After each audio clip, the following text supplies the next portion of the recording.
కాసరకాయ fry, గోంగూర పప్పు, వేడి వేడి బ్రౌన్ రైస్. నెయ్యి అవసరం లేదు, మనం ఆల్రెడీ గోంగూర పప్పులోకి వేసుకున్నాము, అందుకోసం నెయ్యి వేయడం లేదు. నేను కాసరకాయలతో ఎన్ని రకాలైన చేసుకోవచ్చు అని చెప్పినాను కదా ఆల్రెడీ. ఇప్పుడు నేను ఆల్రెడీ ఒకసారి వేయించి కొబ్బరి అన్ని పొడి చేసి వేసినాను. ఇంకోసారి ఉడికించుకొని కొబ్బరి పొడి వేసి ఉల్లిపాయలు వేసి చేసినాను. ఇది ఇంకొక మెథడు. ఇది మాత్రము దీన్ని వేయించుకోవచ్చు, ఉడికించుకోవచ్చు, 2 విధాలుగా చేసుకోవచ్చు దీన్ని. నేనైతే వేయించినాను, ఉడికించలేదు ఈరోజు. చిన్న కాసరకాయలు, దాంతోపాటు వెల్లుల్లిపాయలు, మామూలే ఉల్లిపాయలు. ఇప్పుడు ఈ పొడే మనకి మెయిన్. నేను కొబ్బరి వేసుకున్నాను, పప్పులు వేసినాను అనమాట. పప్పులు, కొబ్బరి, కారము, ఉప్పు వేసి దీన్ని గ్రైండ్ చేయాల. మెత్తగా అయిన తర్వాత ఒక 2 వెల్లుల్లిపాయలు వేసుకుంటే సరిపోతుంది. లేదంటే ఎప్పుడైనా వేసుకోవచ్చు, ఏముండదు, ఏం కాదు. ఇక వెల్లుల్లిపాయలు వేసి దీన్ని గ్రైండ్ చేయాలి మనము. మరి మెత్తగా కాదు, మరి పలక కాదు, ఓ రకంగా గ్రైండ్ చేసుకోవాలి దీన్ని గ్రైండ్ చేసేస్తాను. ఇంకా కాసరకాయలని తర్వాత తిద్దాము. ఇంకా చూడండి, ఇట్లా పొడి చేసి పెట్టుకోవాలా. మనకి తగినంత వేసుకోవచ్చు, ఇంత అనే అవసరం లేదు. కొంచెం ఎక్కువ దంచినా కూడా ఏం కాదు. ఇది కొంచెం మనకు తగినంత వేసుకున్నాము. ఇంకా తిరువాతకి ఇద్దాము కాసరకాయలని, సన్న కాసరకాయలని. తగినంత ఆయిల్ వేసుకున్నాము.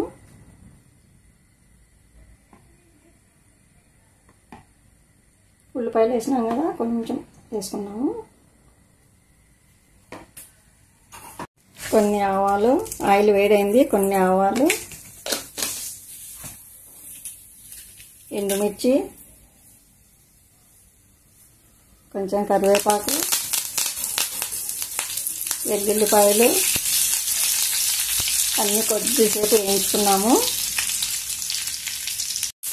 కొంచెము ఎక్కువ ఎర్రగా వేయాల్సిన అవసరం లేదు, వెల్లుల్లిపాయలు కొంచెం వేయించుకుంటే సరిపోతుంది.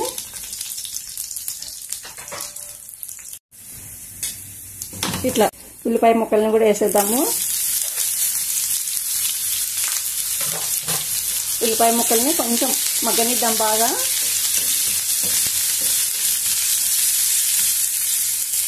ఆల్రెడీ పొడి దంచుకున్నప్పుడు ఉప్పు వేసుకున్నాం కదా, ఇప్పుడు కొంచెం వేసుకున్నాము ఉల్లిపాయలు మగ్గడానికి ఒకటే. దాంతోపాటు పసుపు కొద్దిసేపు వేయించుకున్నాము. పసుపు ఇవన్నీ పచ్చివాసన పోవాలి కదా మనకు. ఉల్లిపాయలు కూడా కొంచెం వేగితేనే బాగుండేది.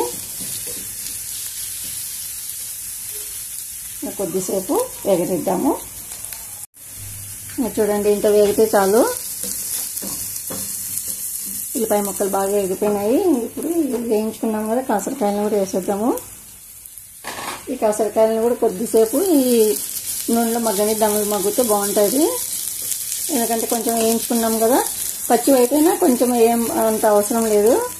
ఇవి వేయించుకున్నాం కదా, కొంచెం గట్టిగా అవుతాయి. అందుకోసమని ఈ నూనెలో కూడా కొంచెం మగ్గినాయంటే బాగుంటుంది. అంత బాగా వేగిపోయినాయి. ఇప్పుడు మనం ఈ దంచి పెట్టినాం కదా, ఈ కొబ్బరి, పప్పులు, ఈ పొడిని కూడా వేసేసుకున్నాము. ఈ పొడి ఎక్కువ వేయద్దు, కొంచెం వేసుకోవాలా. మరి కొబ్బరిలాగా అంత దండిగా వేయకూడదు. దాంతోపాటు ఈ కొత్తిమీర కూడా వేసేసుకున్నాము.